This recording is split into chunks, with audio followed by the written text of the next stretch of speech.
The National Broadcasting Company presents Joel McCrea in Tales of the Texas Rangers. Tonight, transcribed from Hollywood, another authentic reenactment of a case from the files of the Texas Rangers.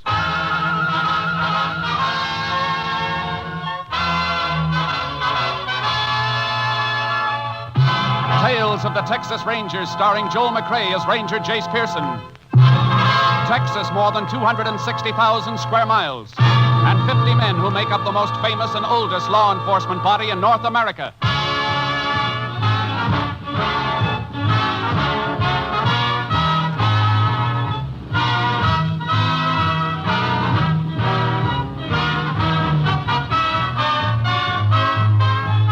Now, from the files of the Texas Rangers come these stories based on fact. Only names, dates, and places are fictitious for obvious reasons. The events themselves are a matter of record.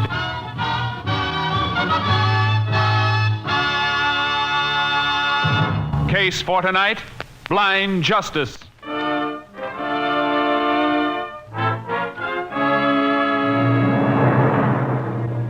It is 5:45 a.m., March 6, 1940. Pete Salverson, owner of a roadside cafe in West Texas, is opening for business. As he sweeps up in the kitchen, he hears a sound outside the back door. Somebody out back there? That you, Charlie? Well, what's the matter, boy? Where'd you come from? Come on, feller. Come on. I ain't gonna hurt you. Atta boy. Looks like you got here too early to root for anything out of that garbage can, though. And them ribs of yours look like you could use some grub fast. Hey, now, none of that face licking. You just come on inside and I'll fix you up. Come on. Come on. Let's see, how about this? That is bone and a couple of hunks of stew meat, huh? All right, feller. There you are. Dig into that.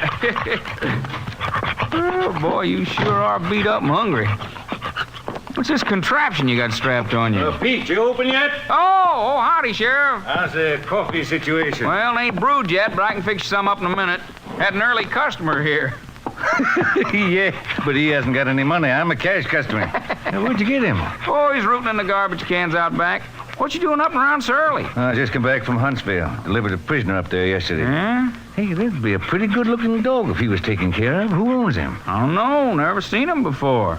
Never did see a leash like the one he's wearing either. Kind of funny contraption. Look at it. Hey, well, let's see that. What's the matter, Sheriff? Why, this ain't a leash. It's a harness. Huh? This here dog's a seeing-eye dog. One of them dogs is trained to lead blind people? Sure is. He must have run off from his master then. Oh, these dogs don't run off, Pete. I had a missing persons bulletin on a blind man 3 days ago. This might be his dog. Or the guy that's missing must be around here then, huh? And if he is, something must have happened to him. This dog never would have left him. Say, you got change for $1 in the register? Oh, sure thing. I'm going to hit that phone, get a ranger down here to help. Wherever that dog's master is, I got a hunch we'd better find him quick.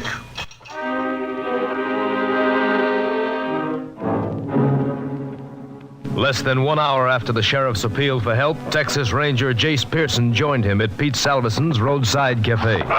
There he is, Ranger. No mistaking that harness if you ever seen one before. It's a seeing-eye dog, all right. You say you found him outside this morning, Salverson? Yeah, half starved, like you can see. Been a good 3 or 4 days since he's eaten from the looks of him. Easy, boy. Come here. Nobody's gonna hurt you. Oh, I'm sorry, fella. It's really sore, isn't it? He's had a bad time, Sheriff. Got a pretty hard clip on the head. Must have been knocked out. Since then, he's traveled through some rough country, and Lechuguia's got him all sliced up. Footpads are sore from walking. Yeah, but ever since Pete fed him, he's been yowling to get out of here. Reckon he'll be able to lead us back to his master? He'll try if he can make it. He'll have a better chance if a veterinarian works him over first. Where's the nearest one? Foreman at the Wolverine Ranch is a vet. Want to take him out there? Yeah. Meanwhile, you better get yourself a horse. I'll leave my horse trailer here until I get back. You can load your mount in with my horse charcoal. It's a double trailer. What makes you think we'll need horses? In the country this dog came through isn't the kind we'll be able to get through in a car, and he came too far for us to follow on foot. Lost dogs sometimes head for home, Jace. Missing persons bulletin came from Ozona in Crockett County. Dog may be headed for there. Only way we'll find out's to follow him. If he heads any other way, it'll be back toward the man he's been trained to take care of. I'm figuring that'll be in a southerly direction from here. Well, how do you know that? All barren country that way, full of lechuguilla. If he came such a long way from any other direction, he'd have run into a town or a ranch and been found before this. I reckon I'll buy that. That makes sense. Get your horse. I'll meet you back here, and we'll drive as far south as we can cross country and then turn this dog loose and follow him.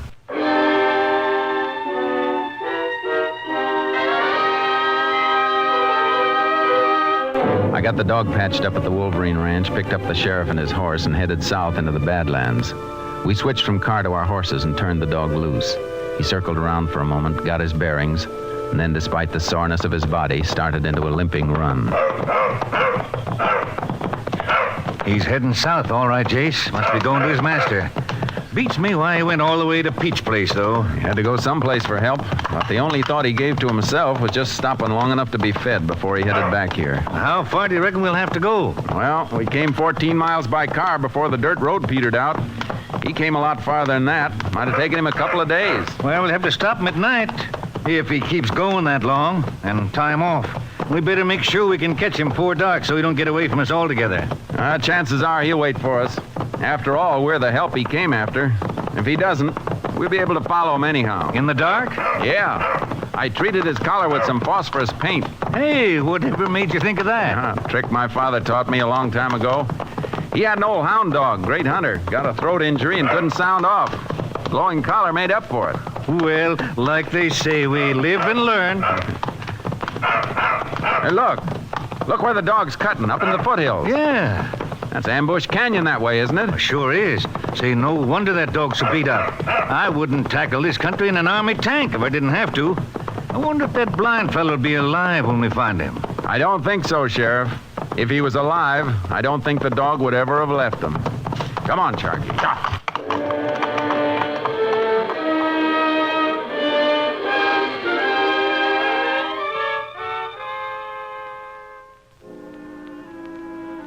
What kept that dog going, I'll never know. We hit stretches where we had to lead the horses on foot. It was toward sundown of the second day when the dog caved in. He made a feeble attempt to inch along on his stomach and then just rolled over on his side, panting. He's done for, Jace. Can't even take water. I better... No, Sheriff.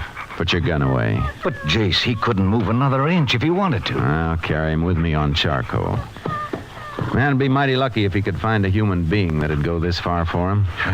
He'd never have led us this far back if you hadn't had the vet work on him. Well, what do we do now? Keep on going, I guess. If his master is in here, he must have left some trail. We'll keep cutting through till we find marks. Jace, now how would a blind man get into this country and why? I don't know. But if he wasn't here, the dog wouldn't have been here either. We better move on till we find a good spot to make camp. These horses need some attention and a night of rest, too. Meantime, maybe I can do a little doctoring on the dog. Won't do any good, Jace. All you'll need's a pack shovel. He just stopped breathing. He's dead.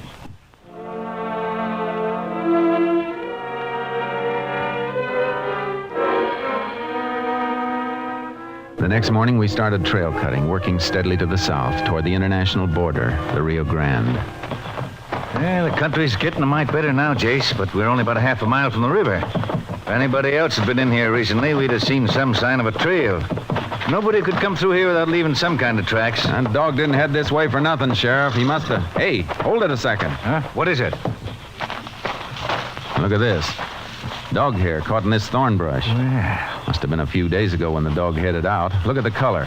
German Shepherd, all right. we're still in the right trail then. But why no human tracks? Well, the dog came out of here on foot, but this may not be the way he and his master got in here originally. What other way is there? On the river, in a raft or a flat-bottom boat? Well, how could a blind man navigate the river? He didn't have to be alone, Sheriff. That dog was beaten on the head, remember? It isn't likely his master did that, is it? No, I see what you mean, but how... Now, wait a minute. Look up ahead there, along the side of the ridge, about a quarter of a mile. Yeah, looks like part of the rock and the earth have been scooped out. Must have been a little landslide. Not on a rock facing as solid as that looks. What do you suppose it is then? Let's find out.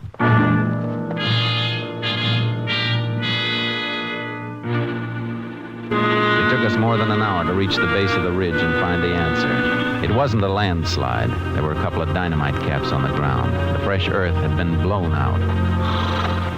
Two men, all right, Jace. Signs of tracks held tight in this fresh earth. Dog tracks go right along with the one set. That was the blind man. Yeah, another mark running in with those tracks, though. Little round hole in the ground every few steps. The blind man must have had a cane, too. Move around the wide circle and cut back to this spot until... Oh, wait, Jace. Huh? What's that thing over there by the brush? Long white piece or something? A white cane. Come on. The head of it's stained, Jace. Looks like blood. It is. A dog must have been clubbed with that. Bloodstains didn't come from the dog, Sheriff. Lump he had on his head didn't bleed. Let's beat through this brush. Blood trail on the ground through here, Jace. Yeah. That patch just ahead seems to be pressed down in one spot. Let's make for it. A man's body, all right. Face down. Better roll him over and see if it's a blind man. It's him, all right. You can tell by his right hand. Callous ridge there from holding onto that dog harness.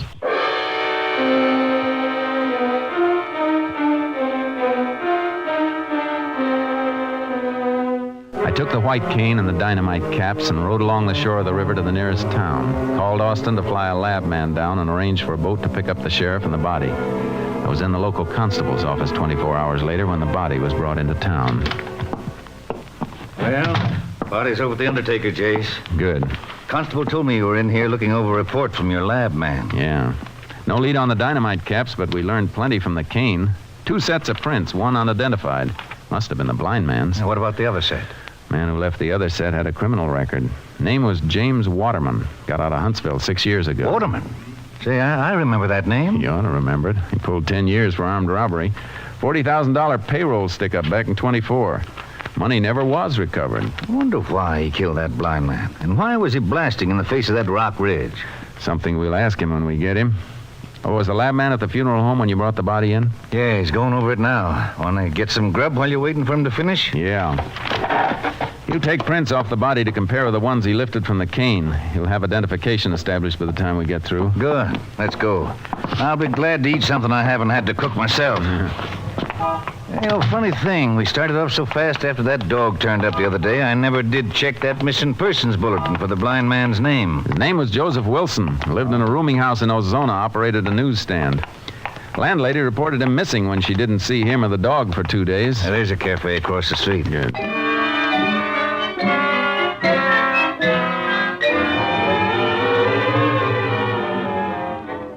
We took our time. A statewide pickup was out for James Waterman, and it seemed just a matter of pinning him down.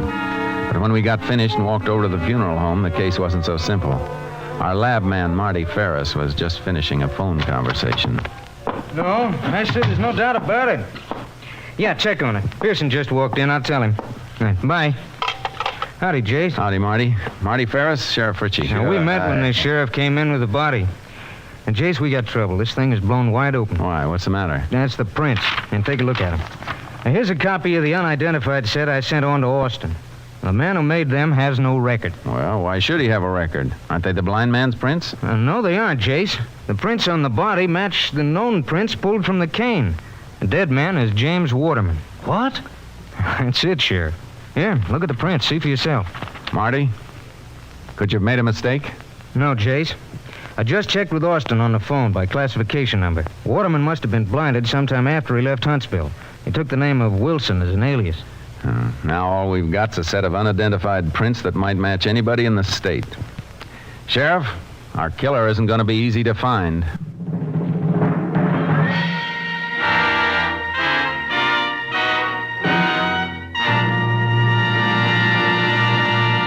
You are listening to Tales of the Texas Rangers, starring Joel McRae as Ranger Jace Pearson.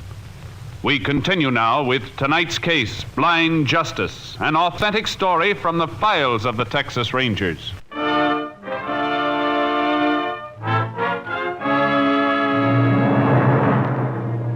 Whoever the blind man's companion had been, there had to be a starting point for their journey along the river, a place where they'd picked up a boat or a raft. The sheriff and I worked our way along the river above the town, questioning the occasional Mexicans who managed somehow to make a living where no living was to be made. And in one spot, less than a mile from the road, we found something. Can see it clearly now, Jace. Yeah, impression of a flat-bottomed boat on that mud flat.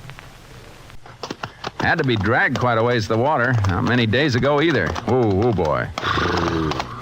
Mud around where the boat was is caked dry. Spot where the boat was setting still looks damp. Uh-huh. Boat must have been there without being used for quite some time. River's been way down for more than a year. A little smoke coming up from behind those trees. Must be a Mexican hut. Whoever's there might own the boat. Let's ask him. Get up, Charcoal. Up, boy. Tacos cooking. Smell 'em? Yeah, smell something else, too. Chicken frying. There's a place. I can see it now. Pretty high class for River Hut. Looking back, chicken coop. Kind of new, too. Coop wire, I mean. Hasn't been up very long. A woman out in front of the place. Well, she sees us. Buenos dias, señor. Oh, buenos dias, senora. Ooh, Charcoal. Oh, boy. Maybe you can help us out, senora.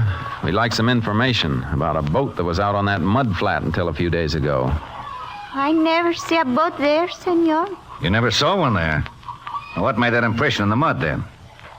I called my husband. He speaks better English. Daniel? Venga. Yes. What the matter? You don't let me sleep. Huh? They know something about that boat, all right, Jace. Yeah. My husband. He come. You want something, senor? They want to know. There's a mark left by a boat down in that mud flat. When was the boat there last? And what happened to it? It was maybe a week ago. The boat disappeared in the night. One morning, she's gone. That's all I know. Who took it? We don't know. Just like that, huh? Sí, just gone. Don't try to feed us a story like that, you... Just a second, Sheriff. Where do you work, Danielle? What do you do for a living? Well, I do anything for whoever give me the work. But for a long time, nobody give me any. You must have saved a lot of money to be eating fried chicken and tacos. Where'd you get those chickens? I raised them, senor. Without hens and a rooster? There isn't anything in that coop old enough to sit a nest. And that coop wire is new. Well, what I mean to say, I was just starting to raise them. Where'd you get the money to buy that coop wire and the chicks? You better talk up. This is part of a murder investigation. Murder? Blind man was murdered downriver. He got there by boat. Senor, I got nothing to do with murder. I just sell the boat. Why didn't you say so before? Well, because the boat was not mine. But you sold it just the same. Say, look, I tell you the truth. The boat is there for 2 years, ever since we come here. I never know who owns it, and then one day the men come. 2 men? Sí. And one of them blind? Sí. He got a dog and a white stick.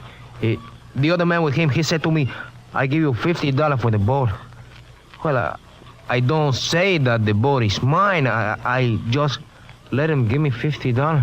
What'd the man look like? The one who could see? Oh, he's big, just like you, with the light hair, very wavy, eyes blue. He said that when they come back, I can have the boat back for nothing. And he gave me more money if I don't tell nobody. I say, you give me more now, huh? But he said he don't have no more until he come back. That's the whole truth, señor, just like Daniel tell you. All right. If it isn't the truth, we'll find out. Come on, Sheriff. Let's go. Right. You two stay right around here in case we want to see you again. Oh, we'll be here. We don't run away. Up, boy. Hey. Heading back for the town? Yeah. Marty may have some more information. And I think we just got a lead from Danielle on why Waterman and the other man went downriver. Well, if you did, you got something I missed. They promised Danielle more money when they came back. The money Waterman got in that stick-up 16 years ago never was recovered, remember? Oh, I get it. That's why they dynamited into that rock ridge. Waterman must have hidden that money until it cooled off. That's right. But before he ever got back to it, he was caught and sent to Huntsville for 10 years. Why didn't he go for it as soon as he got out 6 years ago? That's one of the things we still don't know. Maybe Marty will have the answers when we get back to town.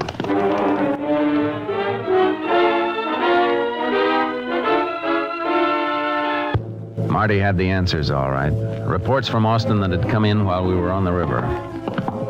I made notes on everything, Jace, if you can read my writing. Oh, thanks. A check back shows that Waterman lost his sight 3 days after he left Huntsville 6 years ago. Now, it's hard to run down because he didn't have to report to anybody. He'd served his full term, no parole. I see. Happened in a highway accident, huh? Yeah, caught a lift on a gasoline truck, went over an embankment and caught fire. The driver was killed, Waterman blinded. Near Sonora. That means Waterman was headed this way from the pen. He was going straight for that money, Sheriff. But losing his sight stopped him. But why did it take him 6 years to move for it again? He had to find somebody to help him. A man with a load of stolen money hidden away doesn't trust many people. He finally trusted somebody. And got killed for it. I'm going to take a ride to Ozona. It's out of your county, Sheriff, but it's your case. You want to come along? You bet I want to come along. Let's go.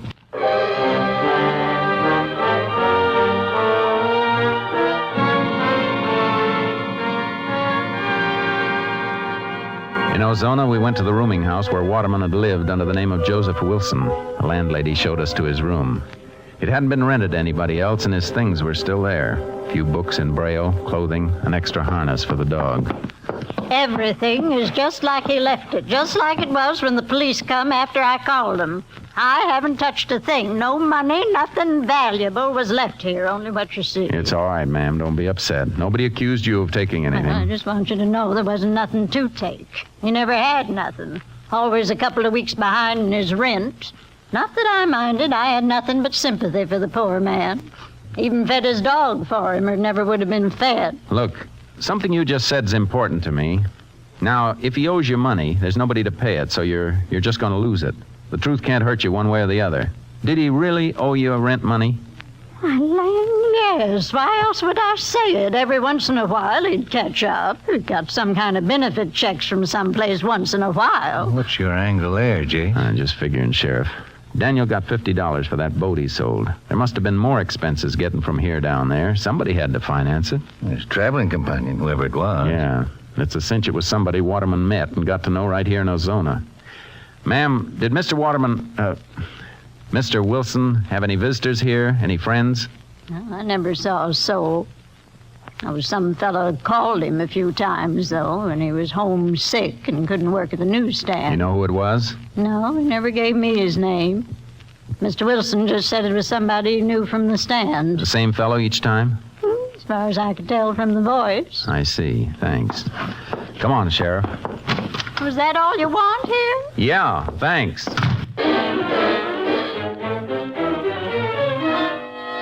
We located the place where Waterman had had his newsstand, a main intersection near a bank, a restaurant, an office building, and a medical and professional building. Somebody else was running the stand now. We staked out in my car across the street. Looking for somebody fitting the description Danielle gave us? That's right. Man who called whenever Waterman was sick might have been a regular customer. There could be quite a few customers fitting that description, Jace. We'll tag the ones who come close. See if the newsie or anybody around has any information on him. Somebody might have noticed the man we're looking for hanging around the stand from time to time. If he knew Waterman well enough to call his rooming house, he knew him well enough to stop for a talk. You're right, of course, but this kind of waiting wears me out. It's the dullest part of the job, Sheriff, but sometimes it's the part that pays off.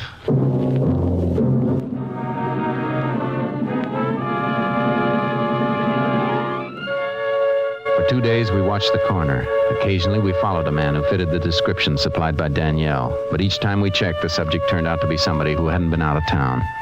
Then, just before the end of our second day of watching, I nudged the sheriff. What is it, Jace? Over there. No, past the newsstand. Just going into the medical and professional building. Oh, yeah.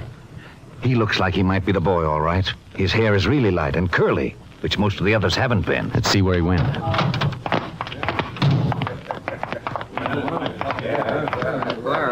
Oh, wait a minute. He's still in the lobby. There by the elevator. Let's wait until he's picked up.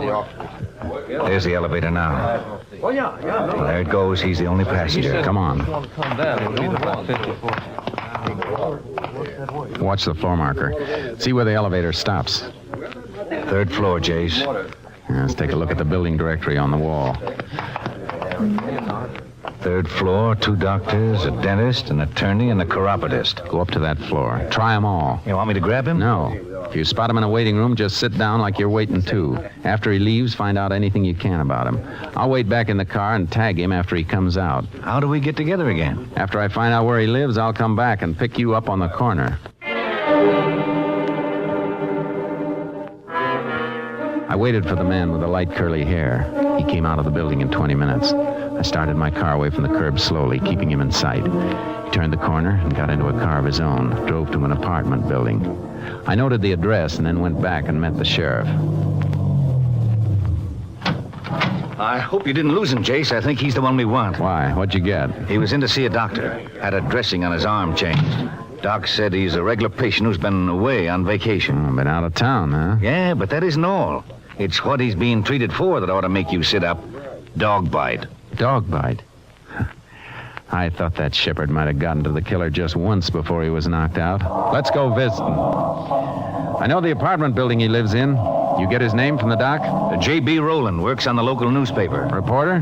No, has charge of distribution and circulation. Also takes care of the morgue, back issue files. Oh, that'd put him in touch with Waterman on the circulation end. And his taking care of the back issues might fit, too. That might have told him who Waterman really was. Hey, that's right. Fishing through some old back issues, he might have read about the robbery and Waterman's conviction, maybe seen the picture of Waterman and recognized it. That'd make him get friendly. He'd know the money was never recovered and that Waterman didn't have it on hand, or he wouldn't be running a newsstand and living like he did. You think he told Waterman what he knew and finally talked him into a deal? Or do you think maybe he forced him into it? When we see him, we'll ask him.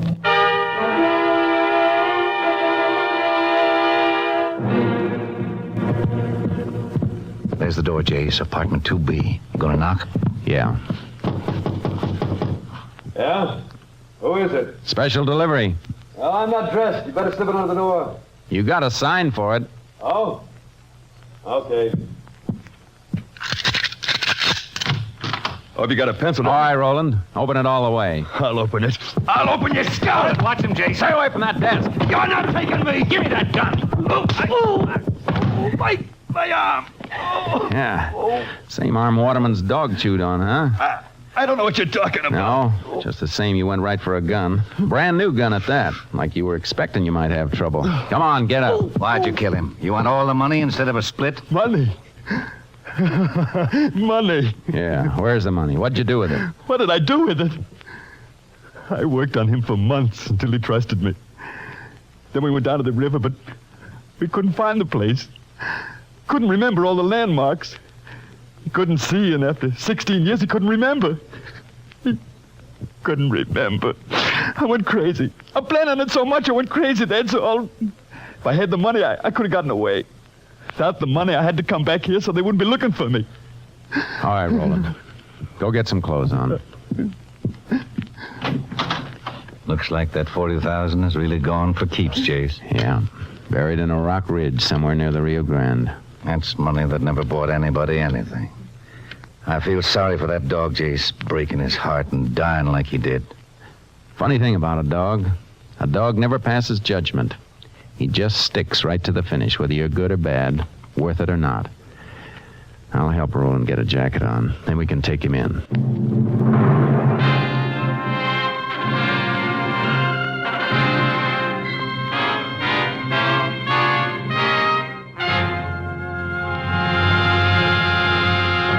For the murder of James Waterman, alias Joseph Wilson, J.B. Rowland was convicted and sentenced to Huntsville Penitentiary for a period of 99 years.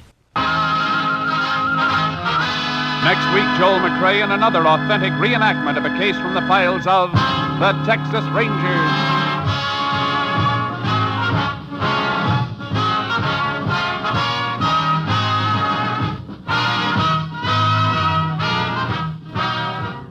Tonight's cast included Tony Barrett, Peggy Weber, Herb Vigran, Ed Begley, Earl Keane, Tom Holland, and Tom McKee. This story was transcribed and adapted by Joel Murcott, and the program was produced and directed by Stacy Keach. Hal Gibney speaking.